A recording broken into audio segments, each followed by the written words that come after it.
Orang kalau ruhnya yang sehat Bapak Ibu sekalian, semuanya jadi kecil buat dia. Julaibib radhiyallahu anhu sahabat Nabi itu, saking kecilnya badannya itu sampai diangkat oleh Nabi SAW dengan satu telapak tangan karena kecilnya badannya. Tapi di perang ya Uhud dia bisa membunuh 7 orang kafir. Tidak ada hubungannya dengan kecil badannya, tapi ruhnya kuat, besar.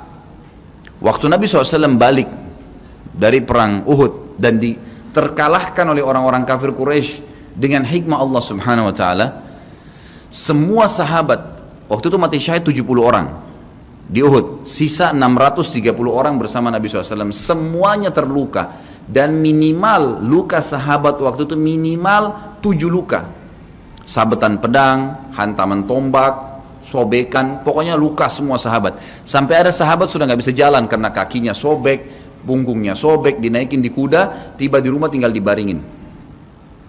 Lihat bagaimana para sahabat mengetahui bagaimana hubungannya dengan Allah Subhanahu wa taala dengan ilmu yang sudah tertanam yang Nabi SAW tanamkan dalam hati mereka, bisa mengubah segala sesuatu. Subhanallah, tiba pulang menjelang maghrib ke kota Madinah, istirahatlah para sahabat ini, mereka lagi obatin obat luka mereka.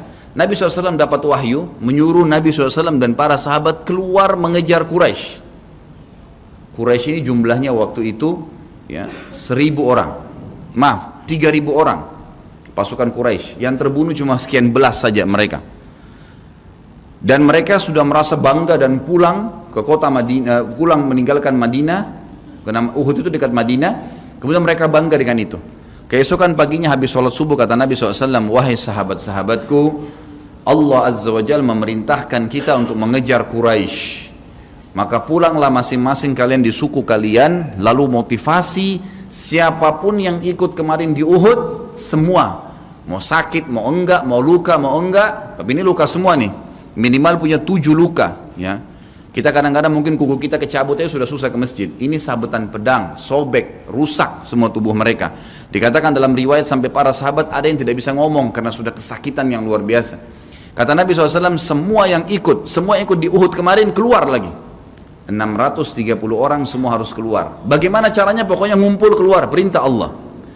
Coba bayangin, kita kadang-kadang habis olahraga saja capek, diajak keluar sama istri atau diajak keluar sama suami, kita sudah nggak mau keluar. Capek biasa olahraga. Atau mungkin penat, capek duduk di kantor mau istirahat. Ini habis perang, badannya disabet-sabet, diajak berperang lagi nih. Apa yang terjadi teman-teman sekalian? Pulanglah pimpinan-pimpinan suku sahabat ini, dimulai dengan Sa'ad bin Mu'adz radhiyallahu anhu, sahabat Nabi yang mulia, luar biasa ini. Orang ini pada saat meninggal kata Nabi SAW, goncang arsy-Nya Allah dengan meninggalnya Sa'ad.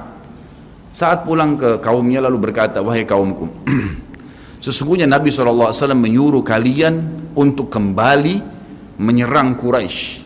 Pada saat itu mereka lagi kumpul saling ngobatin luka, dan di depan mereka yang saling ngobatin luka itu adalah Usaid bin Khudair, sahabat Nabi yang mulia. Ini sahabat Nabi yang satu dari Aus ini, kalau membaca Al-Quran malaikat turun dari langit dengarin bacaannya, luar biasa.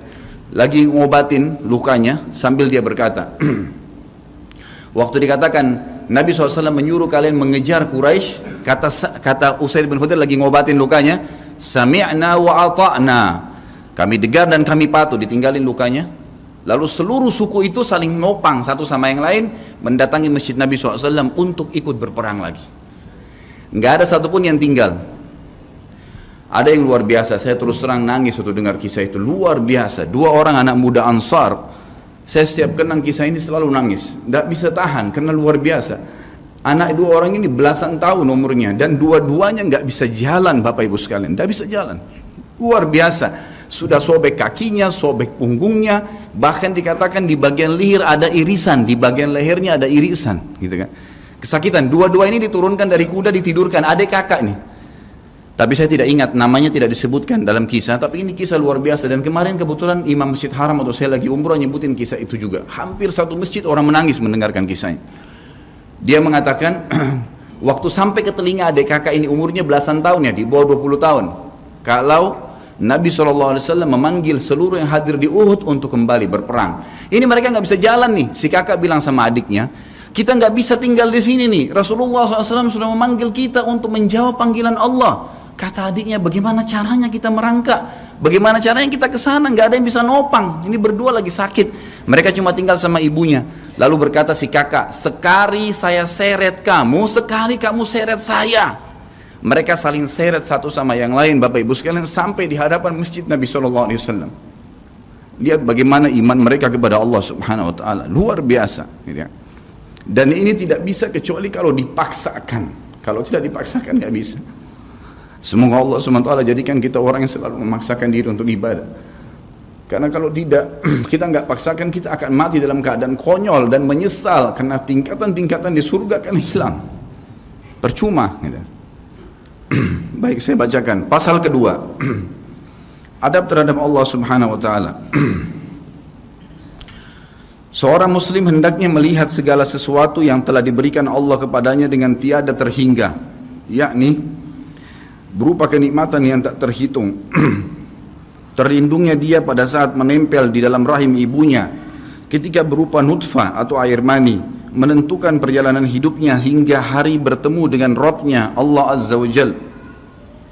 Hendaknya ia bersyukur kepada Allah atas nikmat itu dengan lisannya, yakni memuji dan menyanjung Allah secara semestinya. Juga bersyukur kepada Allah dengan anggota badan, dengan cara menggunakannya di dalam ketaatan kepada Allah Subhanahu Wa Taala. Karena mengingkari nikmat, tidak mengakui kelebihan yang diberikan Allah, mengingkarinya beserta kebaikannya, bukanlah termasuk adab kepada Allah. Sebagaimana Allah berfirman dalam surah An-Nahl ayat 53, A'udzubillahi minasyaitonirrajim. Wa ma bikum min ni'matin faminallah.